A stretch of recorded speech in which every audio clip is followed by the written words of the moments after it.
ओम शांति। 25 जनवरी 2025 बाबा के महावाक्य। मीठे बच्चे, चुस्त स्टूडेंट बन अच्छे मार्क्स से पास होने का पुरुषार्थ करो। सुस्त स्टूडेंट नहीं बनना। सुस्त वह जिन्हें सारा दिन मित्र संबंधी याद आते हैं। प्रश्न, संगम युग पर सबसे तकदीरवान किसको कहेंगे? उत्तर, जिन्होंने अपना तन मन धन सब सफल किया है व कर रहे हैं, वो हैं तकदीरवान। कोई कोई तो बहुत मनहूस होते हैं, फिर समझा जाता है तकदीर में नहीं है। समझते नहीं कि विनाश सामने खड़ा है, कुछ तो कर लें। तकदीरवान बच्चे समझते हैं बाप अभी सम्मुख आया है, हम अपना सब कुछ सफल कर लें। हिम्मत रख, अनेकों का भाग्य बनाने के निमित्त बन जाएं। गीत, तकदीर जगाकर आई हूँ। ओम शांति। यह तो तुम बच्चे तकदीर बना रहे हो। गीता में श्री कृष्ण का नाम डाल दिया है और कहते हैं भगवानुवाच, मैं तुमको राजयोग सिखाता हूँ। अब कृष्ण भगवानुवाच तो है नहीं, यह श्री कृष्ण तो एम ऑब्जेक्ट है। फिर शिव भगवानुवाच कि मैं तुमको राजाओं का राजा बनाता हूँ। तो पहले जरूर प्रिंस कृष्ण बनेंगे, बाकी कृष्ण भगवानुवाच नहीं है। कृष्ण तो तुम बच्चों की एम ऑब्जेक्ट है। यह पाठशाला है, भगवान पढ़ाते हैं, तुम सब प्रिंस प्रिंसेस बनते हो। बाप कहते हैं बहुत जन्मों के अंत के भी अंत में मैं तुमको यह ज्ञान सुनाता हूँ, फिर सो श्री कृष्ण बनने लिए। इस पाठशाला का टीचर शिव बाबा है, कृष्ण नहीं। शिव बाबा ही दैवी धर्म की स्थापना करते हैं। तुम बच्चे कहते हो हम आए हैं तकदीर बनाने। आत्मा जानती है हम परमपिता परमात्मा से अब तकदीर बनाने आए हैं। यह है प्रिंस प्रिंसेस बनने की तकदीर। राजयोग है ना। शिव बाबा द्वारा पहले पहले स्वर्ग के 2 पत्ते राधे कृष्ण निकलते हैं। यह जो चित्र बनाया है यह ठीक है, समझाने के लिए अच्छा है। गीता के ज्ञान से ही तकदीर बनती है। तकदीर जगी थी सो फिर फूट गई। बहुत जन्मों के अंत में तुम एकदम तमो प्रधान बैगर बन गए हो। अब फिर प्रिंस बनना है। पहले तो जरूर राधे कृष्ण ही बनेंगे, फिर उन्हों की भी राजधानी चलती है। सिर्फ एक तो नहीं होगा ना। स्वयंवर बाद राधे कृष्ण सो फिर लक्ष्मी नारायण बनते हैं। नर से प्रिंस व नारायण बनना एक ही बात है। तुम बच्चे जानते हो यह लक्ष्मी नारायण स्वर्ग के मालिक थे। जरूर संगम पर ही स्थापना हुई होगी, इसीलिए संगम युग को पुरुषोत्तम युग कहा जाता है। आदि सनातन देवी देवता धर्म की स्थापना होती है, बाकी और सब धर्म विनाश हो जाएंगे। सतयुग में बरोबर एक ही धर्म था। वह हिस्ट्री ज्योग्राफी जरूर फिर से रिपीट होनी है।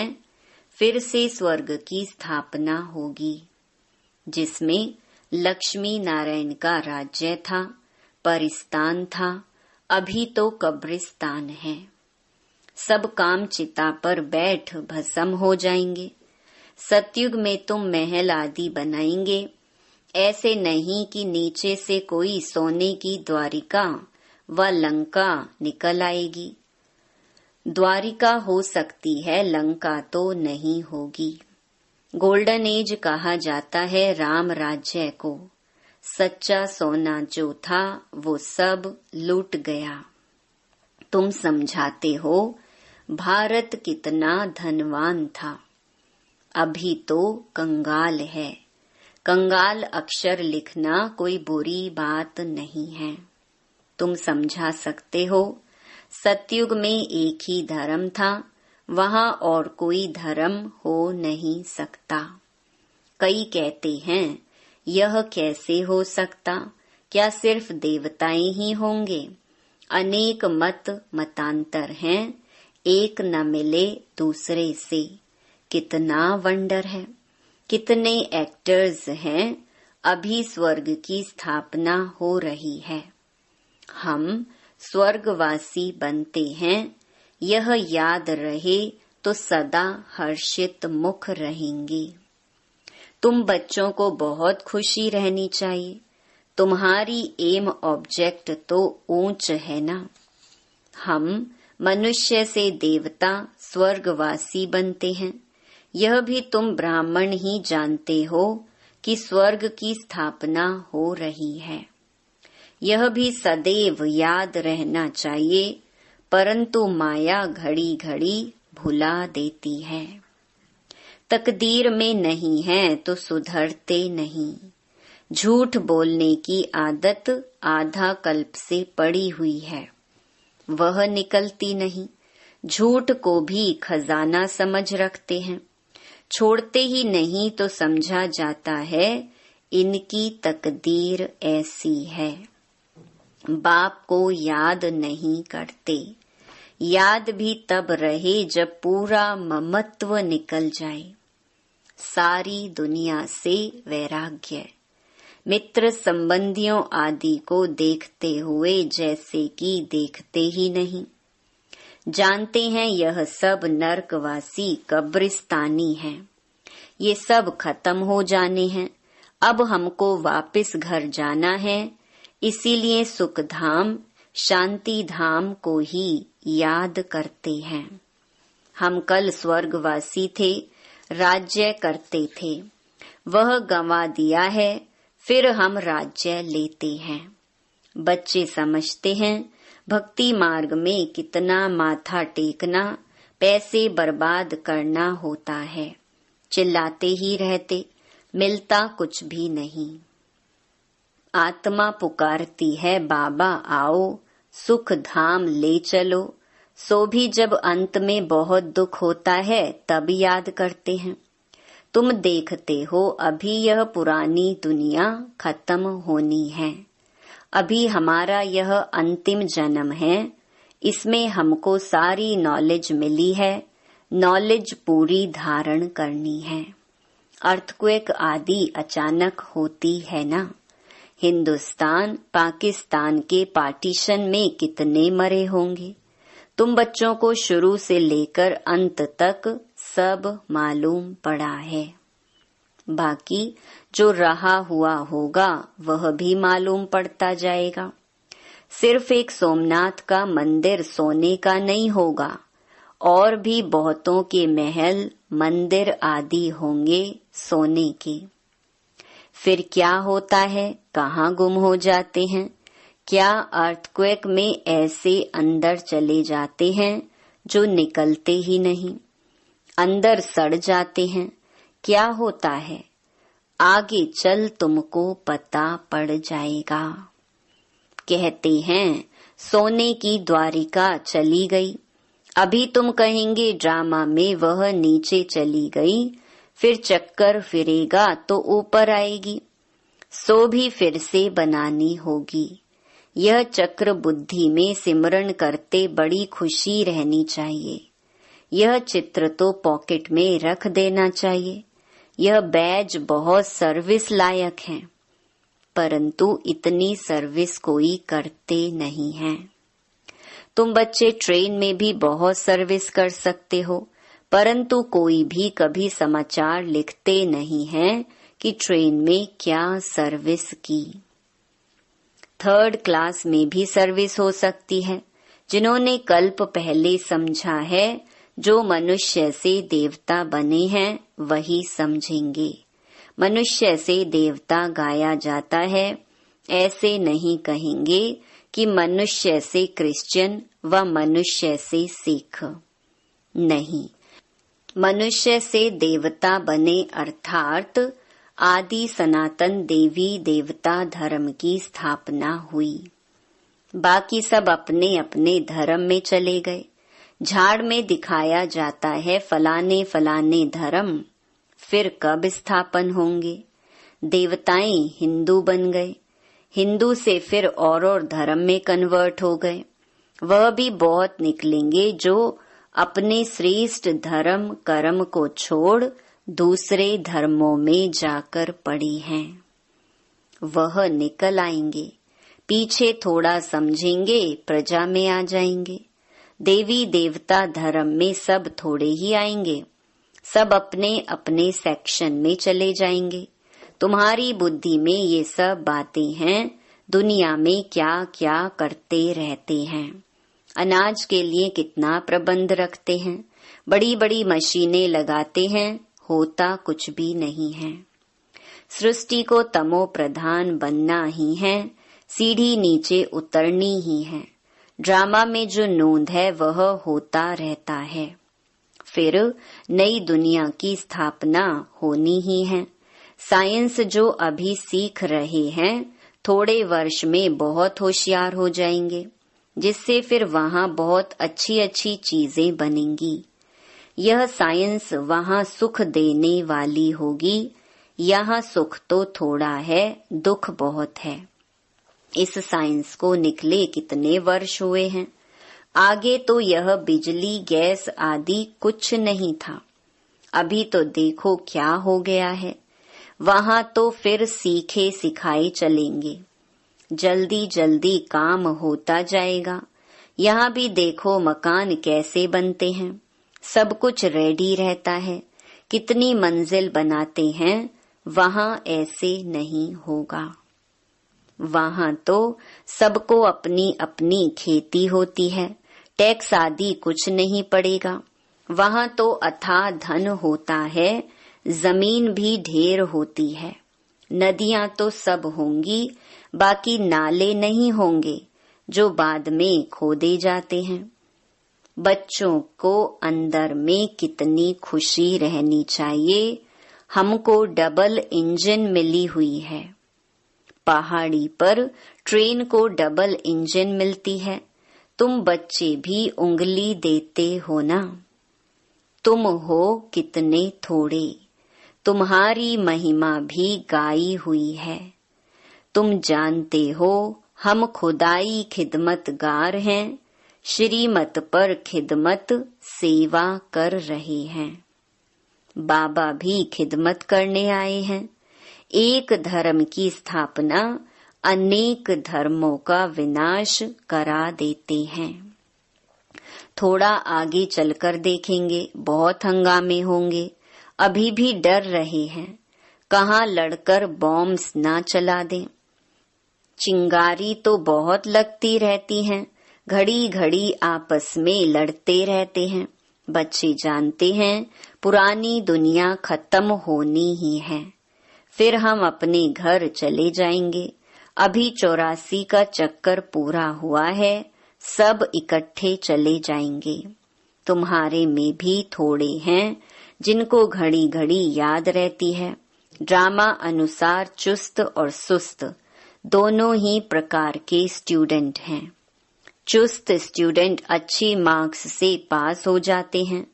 सुस्त जो होगा उनका तो सारा दिन लड़ना झगड़ना ही होता रहता है। बाप को याद नहीं करते। सारा दिन मित्र संबंधी ही बहुत याद आते रहते हैं। यहाँ तो सब कुछ भूल जाना होता है। हम आत्मा हैं, यह शरीर रूपी दुम लटका हुआ है। हम कर्मातीत अवस्था को पा लेंगे, फिर यह दुम छूट जाएगा। यही फिक्र है। कर्मातीत अवस्था हो जाए तो यह शरीर खत्म हो जाए, हम श्याम से सुंदर बन जाएं। मेहनत तो करनी है ना। प्रदर्शनी में भी देखो कितनी मेहनत करते हैं। महेंद्र जो भोपाल के हैं, महेंद्र भाई ने कितनी हिम्मत दिखाई है। अकेला कितनी मेहनत से प्रदर्शनी आदि करते हैं। मेहनत का फल भी तो मिलेगा ना। एक ने कितनी कमाल की है, कितनों का कल्याण किया है। मित्र संबंधियों आदि की मदद से ही कितना काम किया है। कमाल है। मित्र संबंधियों को समझाते हैं, यह पैसे आदि सब इस कार्य में लगाओ, रखकर क्या करेंगे। सेंटर भी खोला है हिम्मत से, कितनों का भाग्य बनाया है। ऐसे 5-7 निकले तो कितनी सर्विस हो जाए। कोई कोई तो बहुत मनहूस होते हैं, फिर समझा जाता तकदीर में नहीं है। समझते नहीं विनाश सामने खड़ा है, कुछ तो कर लें।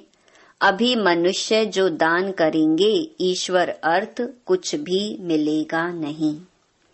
ईश्वर तो अभी आया है स्वर्ग की राजाई देने। दान पुण्य करने वालों को कुछ भी मिलेगा नहीं। संगम पर जिन्होंने अपना तन मन धन सब सफल किया है, वह कर रहे हैं, वह हैं तकदीरवान।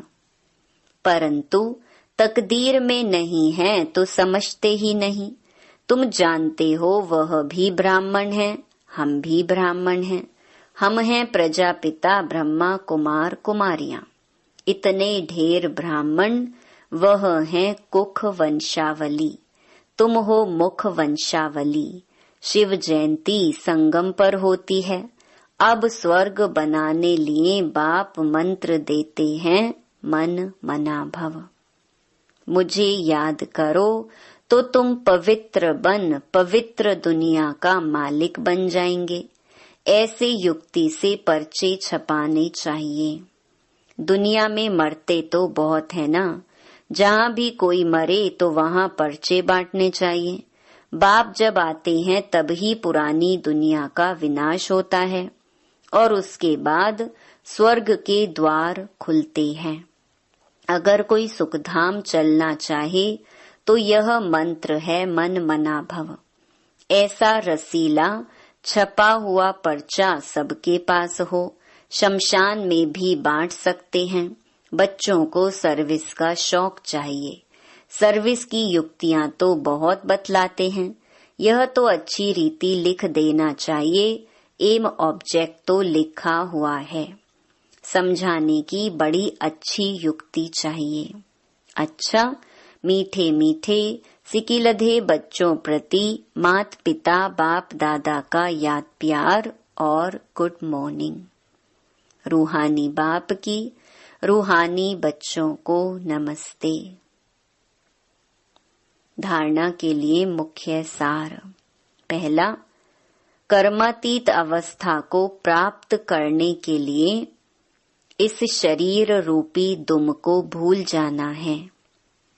एक बाप के सिवाय कोई मित्र संबंधी याद न आए, यह मेहनत करना है। दूसरा, श्रीमत पर खुदाई खिदमतगार बनना है। तन मन धन सब सफल कर अपनी ऊंच तकदीर बनानी है। वरदान, कर्म भोग रूपी परिस्थिति की आकर्षण को भी समाप्त करने वाले संपूर्ण नष्टो मोहा भव। अभी तक प्रकृति द्वारा बनी हुई परिस्थितियां अवस्था को अपनी तरफ कुछ न कुछ आकर्षित करती हैं। सबसे ज्यादा अपनी देह के हिसाब किताब रहे हुए कर्म भोग के रूप में आने वाली परिस्थिति अपने तरफ आकर्षित करती है। जब यह भी आकर्षण समाप्त हो जाए तब कहेंगे संपूर्ण नष्टो मोहा।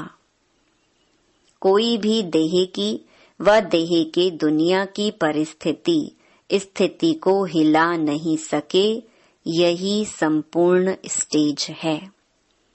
जब ऐसी स्टेज तक पहुंच जाएंगे तब सेकंड में अपने मास्टर सर्वशक्तिमान स्वरूप में सहज स्थित हो सकेंगे। स्लोगन: पवित्रता का व्रत सबसे श्रेष्ठ सत्यनारायण का व्रत है। इसमें ही अतीन्द्रिय सुख समाया हुआ है। अपनी शक्तिशाली मनसा द्वारा सकाश देने की सेवा करो। मनसा सेवा बेहद की सेवा है। जितना आप मनसा से, वाणी से स्वयं सैंपल बनेंगे तो सैंपल को देख करके स्वतः ही आकर्षित होंगे। कोई भी स्थूल कार्य करते हुए मनसा द्वारा वाइब्रेशंस फैलाने की सेवा करो। जैसे कोई बिजनेसमैन है तो स्वप्न में भी अपना बिजनेस देखता है, ऐसे आपका काम है विश्व कल्याण करना। यही आपका ऑक्यूपेशन है। इस ऑक्यूपेशन को स्मृति में रख सदा सेवा में बिजी रहो। अच्छा, ओम शांति।